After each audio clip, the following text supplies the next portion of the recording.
I've got to ask you about something happening today in the States, and that's the indictment of Donald Trump, former president of the United States. What is your take on what's happening there and what the consequences will be like for the next year and maybe longer? Well, obviously, it's a challenge for Donald Trump. My expectation, and this may not even go to trial. This case is so flimsy, ginned up, blatantly political, kind of hard to describe. And you're very kind at the introduction, Brian, to mention I'm an economist and analyst. I also happen to be a lawyer, so I know a little bit about that side of things.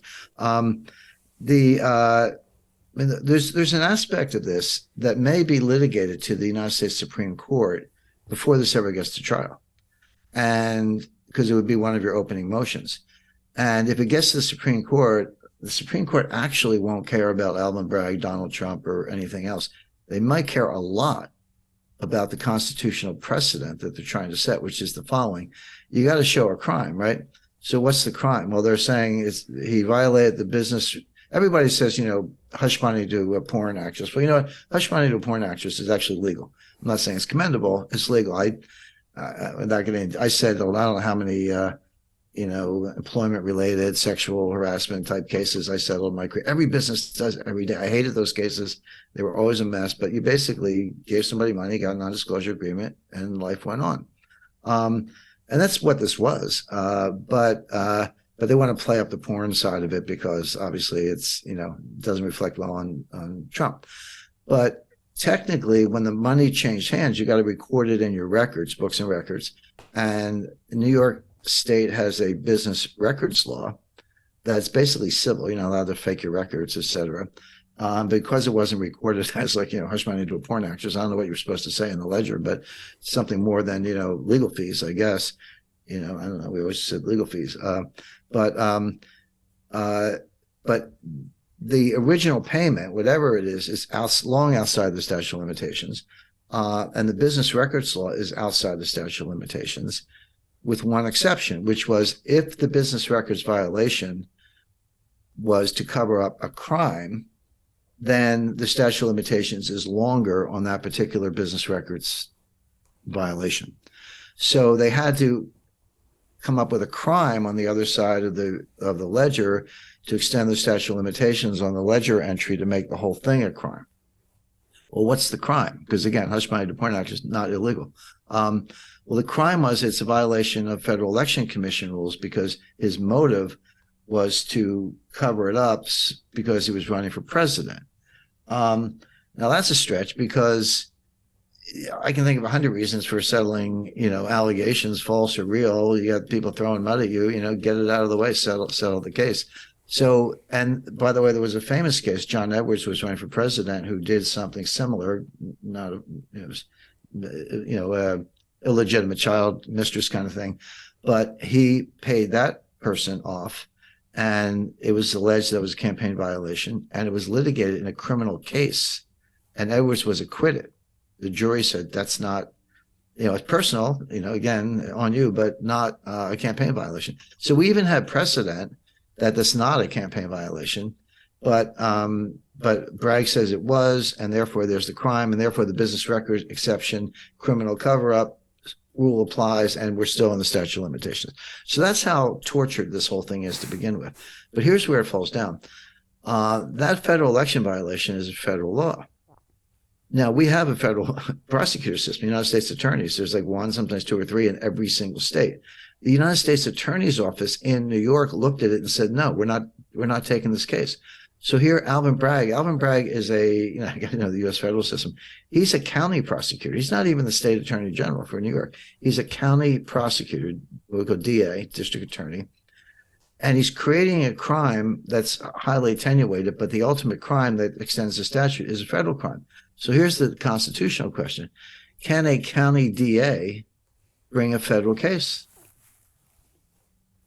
It's never been litigated because no one was ever dumb enough to try it. But now we have our man. So, I'm sure Trump's lawyers will be arguing statute of limitations, political motivation, and a lot else besides. But, evidentiary thing. But it may be that the first stake in the ground is this is unconstitutional because a DA, state DA, cannot bring a federal case. And that's something the Supreme Court would be very interested in. This is now we're getting back to Marbury versus Madison, but this thing it's a disgrace. Beria, who of course Lavrenti Beria was the head of the NKVD, the secret police under Stalin. Before the KGB was around, but this was back in James Bond days. So, but Lavrenti Beria was the head of the secret police under Stalin, and he said to Stalin, "Show me the man, I'll find you the crime." Meaning, tell me who your victim is. We'll find the crime. That's the easy part. And that's kind of what this looks like. This is just this, Trump derangement syndrome, which I think psychologists in future will treat as a medical condition.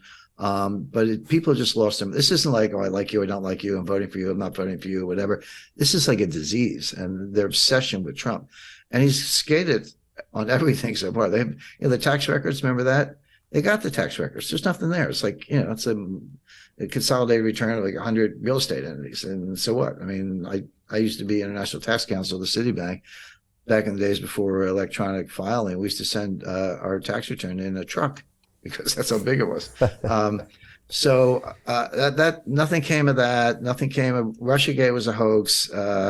The impeachment was a hoax. The tax returns were like boring. They haven't been able to nail this guy, but now they're going too far. But so I think it's a disgrace. I think it's a politicization of the law. It's in derogation. It's bad for the law. It's bad for civil society. It's inflaming passions on both sides. The mayor of New York the other day said, I know there are going to be demonstrations when Trump shows up for his arraignment, but I want everyone on their best behavior. And I sent out a tweet. I said, I don't remember the mayor's office talking about best behavior during the George Floyd riots, Antifa, BLM, burning police cars, running cops down in the streets, smashing windows, turning Fifth Avenue into a ghost town. I don't remember anyone saying be on your best behavior. So that's how bad it is. I could go on, but I guess as a lawyer, all the political vitriol, all the social disruption, the derogation of law, it's all there and it's all bad. But I'm a little bit intrigued by the fact that there's maybe a world historic constitutional issue at the heart of this case that may go to the Supreme Court before we ever see a trial. So Jim Rickards has just recorded a video that's not available to anyone in the public, and he's going to be talking about how this upcoming recession is going to be fast, it's going to be bloody, it's going to be nasty. But at the same time, he's going to show you how you can position yourself to profit from all of this chaos. Now, we've made this video only available to our viewers. Go to londonreal.tv/Jim. Watch that immediately. I can't say enough good things about Jim Rickards. He understands the global economic system better than any guest I've ever had on London Real. His predictions are almost uncannily true, and you can learn how to profit from his vision, from his expertise, and his understanding of economics. So go to londonreal.tv/Jim or click the link below. It's an excellent, excellent look on what's going to happen in the future and how you can position yourself to profit from that. Jim is one of the best in the business, one of my favorite guests on London Real, and he's very, very good at predicting the future and showing us all to profit from it. So click the link, and I hope you enjoy. The greedy bankers are about to do it again. In 2008, they crashed our financial system and nearly bankrupted the entire global economy. Then they received trillions of dollars in government bailouts. And after, they demanded fat bonuses paid for by you, the taxpayer. It turns out the banks haven't just been screwing the American taxpayers, they're also screwing over their investors. Turns out the banking industry is the worst place you could put your money, despite enormous taxpayer bailouts. Now the bankers are back to take away your financial freedom. They lie and tell you that cryptocurrency isn't safe. They try to make it illegal for you to choose how to invest your hard-earned money. They lie and say cryptocurrency is used by money launderers and criminals. But look at the record. It's the banks themselves that launder hundreds of billions of dollars every year to the biggest criminal operations in the world. Leaked documents have revealed how some UK banks have helped criminals, money launderers and Russians under sanctions American authorities discovered that the Sinaloa cartel moved $881 million through HSBC accounts as bank officials turned a blind eye to the illegality. The bankers lie and say cryptocurrency is not a real investment. Meanwhile, the smartest CEOs in the world are buying billions and billions of it. The truth is that banks lie about cryptocurrency because it makes them scared. The banks take $9 trillion per year of your hard-earned money, and they are worried that they will finally be exposed. They're scared because crypto means they can no longer control your money, which means they can no longer control you. They are scared because you might actually understand your money and intelligently decide what to do with it. Now is the time for us to come together, fight back, and take control. It's time to educate ourselves, our families, and our communities. Because financial education means financial freedom. We know that cryptocurrencies will help us build the new decentralized financial system of the future. A banking system that is of the people, by the people, and for the people. A banking system where access to finance is a fundamental human right. A banking system that is free and fair and welcomes all humans on this earth. The DeFi revolution is happening. We, the people, can no longer be fooled. We choose to take control of our finances. We choose to take control of our freedom. We choose to take control of our future. Join us, and let's take back our financial freedom forever.